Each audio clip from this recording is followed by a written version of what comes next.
حضرت عمر رضی اللہ تعالیٰ عنہ قائد خلافت ہے، بیت المقدس کا محاصرہ کیا گیا، فصیل بڑی اونچی، شہر اندر سے سیلف سفیشینٹ، حملے کا راستہ کوئی نہیں، محاصرہ طول کھینچ رہا ہے لیکن ان کے پاس رسد بھی موجود ہے، پانی بھی موجود ہے، وہ دروازے بند کر کے بیٹھے ہوئے ہیں۔ بالآخر اللہ تعالیٰ کی مشیت کا ظہور کیسے ہوا؟ ان کے کچھ علماء آئے فصیل پر، کہا دیکھو مسلمانوں، تم قیامت تک بھی یہاں پڑے رہو گے محاصرہ کر کے، ہمارا یہ شہر فتح نہیں ہوگا۔ ہاں ایک درویش بادشاہ کے ہاتھوں یہ شہر فتح ہونا ہے، لیکن تمہارے اندر ہمیں وہ نظر نہیں آ رہا۔ ابو عبیدہ بن الجراح رضی اللہ تعالی عنہ امین هذه الامہ، ان کا فوراً ذہن گیا وہ درویش بادشاہ مدینے میں بیٹھا ہوا ہے عمر رضی اللہ تعالی۔ اب ایک اور عمر بھی ہے جو قندھار میں بیٹھا ہے، نقشہ وہی ہے، سادگی کی حد تک نقشہ وہی، بالکل وہی، اپنی آنکھوں سے دیکھا وہی سادگی۔ عمر اول عمر ثانی تھے عمر بن عبد العزیز۔ اب ایک اللہ کے فضل سے اللہ تعالیٰ ایدہ اللہ بنصرتہ، اللہ تعالیٰ ان کی نصرت فرمائے، دشمنوں کو ان کے مقابلے میں نیست و نابود کرے۔ انہوں نے ریکویسٹ بھیج دی کہ حضور تشریف لائیے، یہ شہر فتح ہو جائے گا۔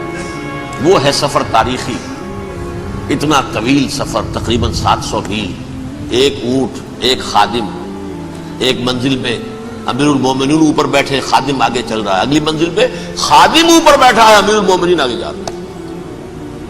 اور جب پہنچے ہیں تو وہ باری تھی خادم کی، اس نے ہاتھ جوڑ دیے، حضور خدا کے لیے تم کیا کہیں گے لوگ، وہ میرا برا حال کر دیں گے، تمہیں شرم نہیں آئی؟ امیر المومنین پیدل آگے چل رہے ہیں نکیل پکڑ کر، اور تم بیٹھے ہو اوپر براجمان ہو۔ حضرت عمر فرمایا الدور دورک، نہیں باری تمہاری ہے، بیٹھو۔ اس حال میں پہنچے ہیں، اور پھر یہ کہ ابو عبیدہ بن الجراح آئے ہیں، استقبال کیا ہے تو دیکھا ہے اس حال میں چلے آ رہے ہیں عمر، نکیل پکڑے ہوئے چلے آ رہے ہیں، اور کہتے ہیں کہ کہیں کیچڑ ویچڑ تھا، جوتے خراب ہو گئے تھے، وہ بھی اتار کے ہاتھ میں پکڑے ہوئے، کپڑے تو تھے ہی پھٹے ہوئے۔ انہوں نے کہا کہ حضرت ابو عبیدہ نے، دیکھیے یہ بڑا متمدن ملک ہے، بڑا مہذب علاقہ ہے، یہ آپ ذرا حلیہ اپنا درست فرما لیں تب جا کے پیش ہم آپ کو کریں گے۔ آپ نے فرمایا نحن قوم اعزنا اللہ بالاسلام، ہم وہ قوم ہیں جنہیں اللہ نے عزت دی ہے اسلام کے ذریعے سے، کپڑوں کے ذریعے سے نہیں، دولت کے ذریعے سے نہیں۔ اسی حال میں گئے ہیں، اوپر سے انہوں نے کھڑے ہو کر نشانیاں دیکھی ہیں، اپنی کتابیں کھولی، ہاں یہ وہی ہے، اچھا لو جی سرنڈر، شہر تمہارے ہاتھ میں۔ خون کا ایک قطرہ نہیں بہا اور بیت المقدس فتح ہو گیا۔ لیکن اس وقت حضرت عمر نے ایک نرمی یہ کی کہ یہودیوں کے لیے بھی اسے اوپن سٹی قرار دے دیا۔ یہ احسان عظیم حضرت عمر کا، اس سے پہلے یہودی آ ہی نہیں سکتا تھا، داخل ہی نہیں ہو سکتا تھا، وہاں وہ آ کر وزٹ نہیں کر سکتا تھا، زیارت نہیں کر سکتا تھا اپنے مقدس مقامات کی۔ حضرت عمر نے یوں سمجھیے کہ تقریباً 550 برس کے بعد ان کے لیے راستہ کھولا ہے کہ ہاں تم آ سکتے ہو، زیارت کر سکتے ہو۔ لیکن یہ عیسائیوں نے لکھوایا معاہدے کے اندر، انہیں یہاں آپ آباد ہونے کی اجازت نہیں دیں گے، لیکن کم وزٹ دی پلیسز، دیکھیں زیارتیں کریں اور جائیں۔ یہ معاہدہ حضرت عمر کا ہے رضی اللہ تعالیٰ عنہ، جو پھر خلافت راشدہ کے بعد بنو امیہ نے بھی اس کو آنر کیا، بنو عباس نے کیا، پھر جو ہمارے یہ ترکوں میں اندر خلافت آئی تو ترک خلفاء نے بھی اس معاہدے کی پوری پابندی کی۔ فلسطین میں آ سکتے ہیں یہودی صرف زائرین کی حیثیت سے، وہاں آباد نہیں ہو سکتے۔ اب آئیے اگلا دور آیا حضرت عثمان کا دور خلافت۔ یہ ہے وہ وقت کہ اب یہود نے امت مسلمہ کی پیٹھ میں چھرا گھونپا۔ وہ کیسے؟ ایک یہودی عبداللہ ابن سبا اسلام کا لبادہ اوڑھ کر آ گیا، معاشرے کا جائزہ لے لیا، ان میں بنو ہاشم اور بنو امیہ میں جو پرانی کشاکش تھی اس کے کچھ نہ کچھ جراثیم باقی ہیں، اگر ان کو ذرا بھڑکا دے تو مسلمانوں میں انتشار پیدا ہو جائے۔ کہا یہ عثمان کون ہے؟ یہ تو بنو امیہ میں سے ہے، یہ حق تو بنو ہاشم کا ہے، خلافت ان کے پاس ہونی چاہیے، محمد کے تو رشتہ دار وہ ہے صلی اللہ علیہ وسلم۔ عوام الناس کے اندر بات پھیلنی شروع ہوئی، پھر ایک بڑی سازش کے انداز میں حضرت عثمان کے خلاف پروپیگنڈا، حضرت عثمان کے جو عاملین تھے، گورنر تھے، ان کے خلاف پروپیگنڈا، اور ایسی ہوشیاری کرتے تھے کہ کوفے میں کوفے کے حاکم کے خلاف کچھ نہیں کہنا، اجی مصر میں یہ ہو رہا ہے، اجی شام میں یہ ہو رہا ہے، اجی یہ جو عثمان ہے وہ یہ کر رہا ہے، یہ ظلم ہو رہا ہے، یہ لوٹ مار ہو رہی ہے، یہ خیانتیں ہو رہی ہیں۔ اب نہ تو اس زمانے میں مینز آف کمیونیکیشن، کیسے تصدیق کریں؟ افواہیں تو آپ آج کراچی کے اندر شروع ہو جائے تو پتہ نہیں چل سکتا کسی کو کہ کیا اس میں صداقت ہے کیا جھوٹ ہے، اور بری بات جو ہے فطرت انسانی کی کمزوری ہے وہ فوراً قبول کرتا ہے، کسی کے بارے میں اچھی بات ماننے کو تیار نہیں ہوتا لیکن بری بات تو فوراً تیار ہے۔ بہرحال یہ فتنہ انہوں نے اٹھایا، حضرت علی کی الوہیت کا فتنہ اٹھایا، حضرت عثمان کے خلاف الفتنۃ الکبریٰ برپا کیا، حضرت عثمان شہید ہوئے۔ اس کے بعد 5 برس تک مسلمان ایک دوسرے کی گردنیں کاٹتے رہے، باہمی خانہ جنگی ہوئی، امت کو وہ زخم لگایا ہے جو آج تک جس سے خون رس رہا ہے۔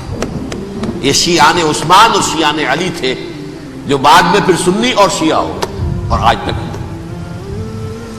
فتنہ کس نے جگایا؟ ایک عبداللہ ابن سبا یہودی اور اس کے کارندے، شیطان کا ایجنٹ، اور انسانوں میں سے بھی اس کے جو بھی حواریین تھے اور شیطانوں کے اندر سے بھی تھے، انہوں نے بھی اس آگ کو بھڑکایا۔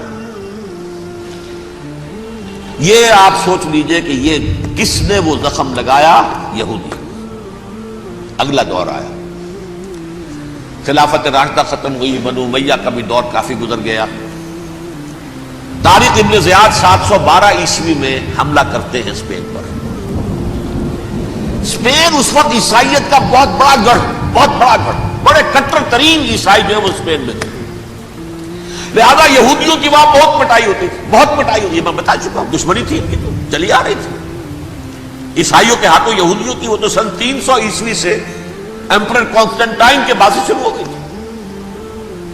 اس حوالے سے یہودیوں نے اس وقت چالاکی یہ برتی، کچھ راستے واسطے بتائے، کچھ مدد کی طارق ابن زیاد کی۔ طارق ابن زیاد نے انہیں اپنا محسن سمجھا، ہسپانیہ فتح ہو گیا تو یہودی چونکہ محسنین کی فہرست میں آ چکے تھے، انہیں بہت اقتدار نصیب ہوا، بڑی سپورٹ مسلمانوں نے دی۔ ان کے بڑے بڑے علماء جو ہیں اسی دور کے اندر پیدا ہوئے، بڑے بڑے تھنکرز ان کے اسی دور میں پیدا ہوئے۔ بن گوریون جو کہ ایک وزیر اعظم تھا اسرائیل کا، اس نے یہ لکھا اپنی کتاب میں، مسلم Spain was the golden era of our diaspora.